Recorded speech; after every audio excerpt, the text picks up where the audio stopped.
देवताओं का रुद्र के पास जाकर अपना दुख निवेदन करना, रुद्र द्वारा उन्हें आश्वासन और चित्ररथ को शंखचूड़ के पास भेजना। चित्ररथ के लौटने पर रुद्र का गणों, पुत्रों और भद्रकाली सहित युद्ध के लिए प्रस्थान। उधर शंखचूड़ का सेना सहित पुष्पभद्रा के तट पर पड़ाव डालना तथा दानवराज के दूत और शिव की बातचीत। संत कुमार जी कहते हैं, मुने, तदंतर जो अत्यंत दीनता को प्राप्त हो गए थे, उन ब्रह्मा और विष्णु का वचन सुनकर शिवजी मुस्कुराए और मेघ गर्जना के समान गंभीर वाणी में बोले।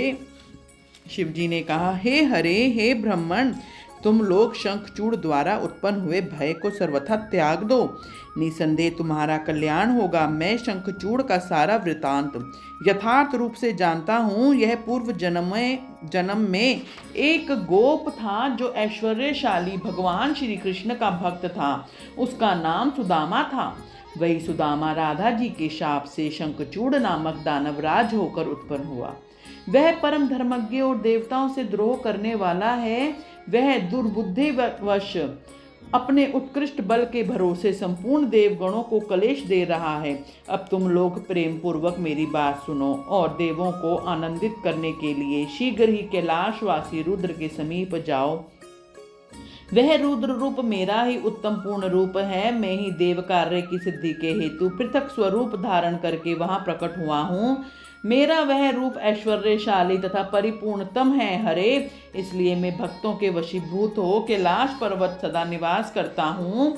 तदंतर कैलाश पहुंचकर देवताओं ने भगवान महेश की स्तुति की और अंत में कहा, महेशयान, आप तो कृपा के आकर हैं। दीनों का उद्धार करना तो आपका बाना ही है प्रभु। दानवराज शंखचूड़ का वध करके इंद्र को उसके भय से मुक्त कीजिए और देवों को इस विपत्ति से उबारिए।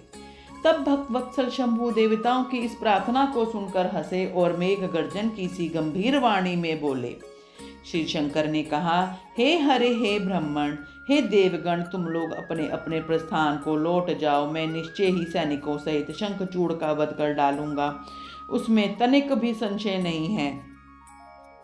संत कुमार जी कहते हैं, व्यास जी, महेश्वर के उस अमृत त्रावी वचन को सुनकर संपूर्ण देवताओं को परम आनंद प्राप्त हुआ। उस समय उन्होंने समझ लिया कि अब दानव शंखचूड़ मरा हुआ ही है। तब महेश्वर के चरणों में प्रणिपात करके विष्णु वैकुंठ और ब्रह्मा सत्यलोक को चले गए तथा संपूर्ण देवता भी अपने अपने स्थान को प्रस्थित हुए। उधर उन महारुद्र ने, जो परमेश्वर दुष्टों के लिए काल रूप और सत्पुरुषों की गति है, देवताओं की इच्छा से अपने मन में शंखचूड़ के वध का निश्चय किया। तब उन्होंने प्रसन्नता पूर्वक अपने प्रेमी गंधर्व राज चित्ररथ को दूत बनाकर शीघ्र ही शंखचूड़ के पास भेजा। चित्ररथ ने वहां जाकर शंखचूड़ को खूब समझाकर कहा, परंतु उसने बिना युद्ध किए देवताओं को राज्य लौटाना स्वीकार नहीं किया और कहा, मैंने ऐसा दृढ़ निश्चय कर लिया है कि महेश्वर के साथ युद्ध किए बिना ना तो मैं राज्य ही वापस दूंगा, ना अधिकारों को ही लौटाऊंगा। तू कल्याण करता रुद्र के पास लौट जा और मेरी कही हुई बात यथार्थ रूप से उन्हें कह दे। वे जैसा उचित समझेंगे वैसा करेंगे। तू व्यर्थ बकवाद मत कर। संत कुमार जी कहते हैं, मुनि श्रेष्ठ, यूं कहे जाने पर वह शिवदूत पुष्पदंत चित्ररथ अपने स्वामी महेश्वर के पास लौट गया और उसकी सारी बातें ठीक ठीक कह दी। तब उस दूत के वचन को सुनकर देवताओं के स्वामी भगवान शंकर को क्रोध आ गया। उन्होंने अपने वीरभद्र आदि गणों से कहा। रुद्र बोले, हे वीरभद्र, हे नंदन क्षेत्रपाल, आठों भैरव में आज शीघ्र ही शंखचूड़ का वध करने में निमित्त चलता हूँ। अतः मेरी आज्ञा से मेरे बलशाली गण आयुधों से लैस होकर तैयार हो जाएं और अभी अभी कुमार स्वामी कार्तिक और गणेश के साथ रण यात्रा करें। भद्रकाली भी अपनी सेना के साथ युद्ध के लिए प्रस्थान करें। संत कुमार जी कहते हैं, मुने, ऐसी आज्ञा देकर शिवजी अपने सेना के साथ चल पड़े। फिर तो सभी वीरगण हर्षमगन होकर उनके पीछे पीछे चलने लगे। इसी समय संपूर्ण सेनाओं के अध्यक्ष स्कंद और गणेश भी हर्ष से भरे हुए कवच धारण करके सशस्त्र शिवजी के निकट आ पहुंचे। फिर वीरभद्र, नंदी महाकाल, सुभद्रक, विशालाक्ष बाण पिंगलाक्ष विकंपन विरूप विकृति मणिभद्र बाष्कल कपिल दीर्घ दष्ट्र विकार ताम्रलोचन कालंकर बलिभद्र कालजिन्ह कुटीचर बलोन्मंत रणशलाध्या दुर्जय तथा दुर्गम आदि गण नायक जो प्रधान सेनापति थे शिवजी के साथ चले। उनके गणों की संख्या करोड़ों करोड़ थी। 8 भैरव, 11 भयंकर रुद्र, 8 वसु इंद्र, 12 आदित्य अग्नि चंद्रमा विश्वकर्मा, दोनों अश्विनी कुमार कुबेर यम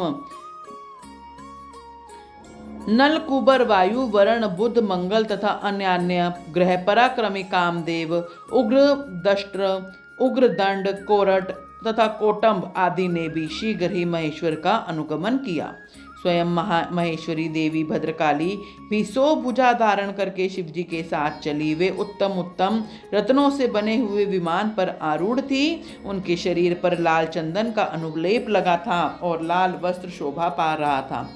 वे हंस मगन होकर हंसती नाचती और उत्तम स्वर से गान करती हुई अपने भक्तों का अभय तथा शत्रुओं को भय प्रदान कर रही थी। उनकी 1 योजन लंबी भीषणाकार जिन्हा लपलपा रही थी। वे अपने हाथों से शंख चक्र गदा पद्म ढाल तलवार धनुष बाण 1 योजन विस्तार वाला गहरा गोलककार खप्पर गगनचुंबी त्रिशूल 1 योजन लंबी शक्ति मुदगर मुसल व्रज खड़ग तीखा फलक वैष्णव वास्त्र वारुणास्त्र वायव्यास्त्र नागपाश नारायण शास्त्र गंधर्व शास्त्र ब्रह्मास्त्र गरुणास्त्र पर्जन्यास्त्र पाशुपतास्त्र जृंभणास्त्र पर्वतास्त्रण महान पराक्रमी सूर्यास्त्र काल काल महान नल महेश्वरास्त्र यमदांडास्त्र समोनास्त्र तथा समर्थ दिव्य अस्त्र और अन्य सैकड़ों दिव्यास्त्र धारण किए हुए थी। करोड़ों योगनियां तथा डाकनियां उनके साथ थी। फिर भूत प्रेत पिशाच कुष्मांड ब्रह्म राक्षस वेताल राक्षस यक्ष और किन्नर आदि से घिरे हुए स्कंद के पिता के पास आकर उन चंद्रशेखर को प्रणाम किया और उनकी आज्ञा से पार्श्वभाग में स्थित होकर सहायक का स्थान ग्रहण किया।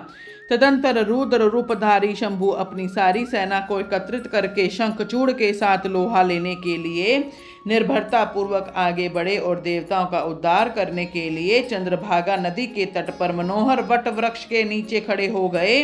व्यास जी उधर जब शिवदूत चला गया तब प्रतापी शंखचूड़ के ने महल के भीतर जाकर तुलसी से सारी वार्ता कह सुनाई। शंखचूड़ ने कहा, देवी शंभु के दूत के मुख से मैं युद्ध के लिए उद्यत हुआ हूँ और उनसे जूझने के लिए मैं निश्चय ही जाऊंगा। तुम इसके लिए मुझे आज्ञा दो। यूं कहकर उस ज्ञानी ने अपने प्रिया को नाना प्रकार से समझाया। फिर ब्रह्म मुहूर्त में उठकर प्रातःकृत्य समाप्त किया और पहले नित्य क्रम पूरा करके बहुत सा दान दिया। तत्पश्चात अपने पुत्र को संपूर्ण दानवों के राज्य पर अभिषिक्त करके उसे अपना भार्य राज्य और सारी संपत्ति समर्पित कर दी। पुनः जब उसकी प्रिया तुलसी रोती हुई उसकी रण यात्रा का निषेध करने लगी तब राजा शंखचूड़ ने नाना प्रकार की कथाएं कहकर उसे ढांढस बंधाया। तदंतर उस समादृत दानवराज ने कवच धारण करके युद्ध करने के लिए उद्यत हो अपने वीर सेनापति को बुलाकर उसे आदेश देते हुए कहा। शंखचूड़ बोला, सेनापते, मेरे सभी वीर जो संपूर्ण कार्यों में कुशल और समर में शोभा पाने वाले हैं, आज कवच धारण करके युद्ध के लिए प्रस्थान करें। शूरवीर दानवों और दैत्यों की 86 टुकड़ियां तथा बलशाली कंकों की निर्भीक सेनाएं अस्त्र शस्त्र से सुसज्जित होकर नगर से बाहर निकलें। करोड़ों प्रकार से पराक्रम प्रकट करने वाले जो असुरों के 50 कुल हैं, वे भी देवों के पक्षपाती शंभु से युद्ध करने के लिए प्रस्थित हों। मेरी आज्ञा से धूम्रों के 100 कुल भी कवच से विभूषित हो शंभु के साथ लोहा लेने के लिए शीघ्र ही निकलें। कालकेयों, मौर्यों, दोहदरों तथा कालकों को भी मेरी यह आज्ञा सुना दो कि वे रुद्र के साथ संग्राम करने के लिए रण सामग्री से सुसज्जित हो चलें। संत कुमार जी कहते हैं, मुने, सेनापति को यूं आदेश देकर असुरों का राजा महाबली दानवेंद्र शंखचूड़ सहस्त्रों प्रकार की बहुत बड़ी सेनाओं से घिरा हुआ नगर से बाहर निकला। उसका सेनापति भी युद्ध शास्त्र में निपुण, महारथी, महान शूरवीर और रणभूमियों में रथियों में अग्रण्य था।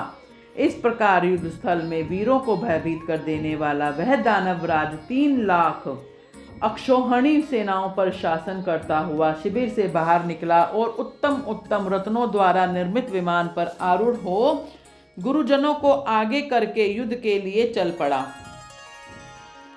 आगे बढ़ने पर पुष्पभद्रा नदी के तट पर सिद्धाश्रम में जा पहुंचा। वहां एक मनोहर वट वृक्ष विराजमान था। वह सिद्धि क्षेत्र सिद्धों को उत्तम सिद्धि प्रदान करने वाला था।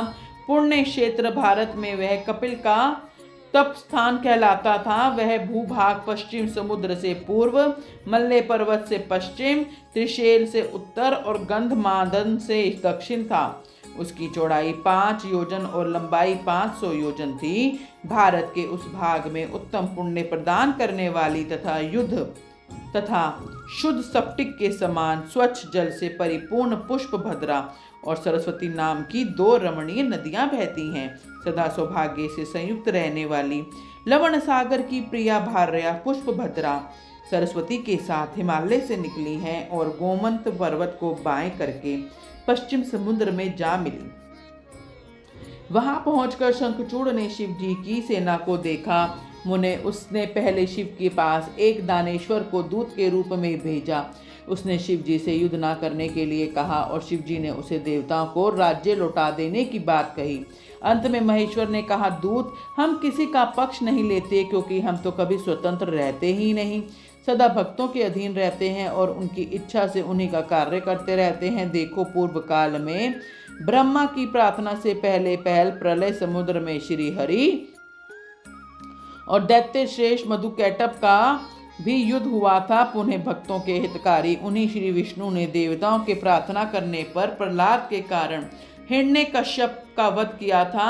तुमने यह भी सुना होगा कि पहले जो मैंने त्रिपुरों के साथ युद्ध करके उन्हें भस्म कर डाला था, वह भी देवी की प्रार्थना पर ही हुआ था। पूर्व काल में सर्वेश्वरी जग जननी का जो शुभ आदि के साथ युद्ध हुआ था और जिसमें उन्होंने उन दैत्यों का वध कर डाला था, वह भी देवताओं के प्रार्थना करने पर ही घटित हुआ था। वे भी सभी देवगण आज भी ब्रह्मा के शरणागत हुए थे। तब वे उन देवताओं और श्री हरि के साथ मेरी शरण में आए थे। दूत, इस प्रकार ब्राह्मण, विष्णु और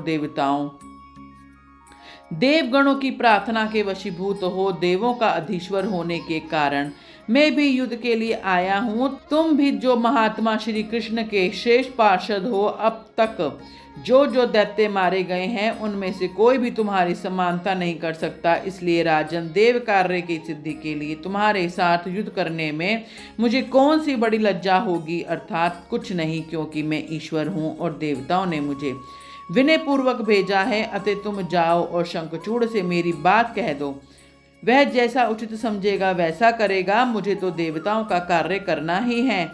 यूं कहकर कल्याण करता महेश्वर चुप हो गए। तब शंखचूड़ का वह दूत उठा और उसके पास चल दिया। बोलो हर हर महादेव।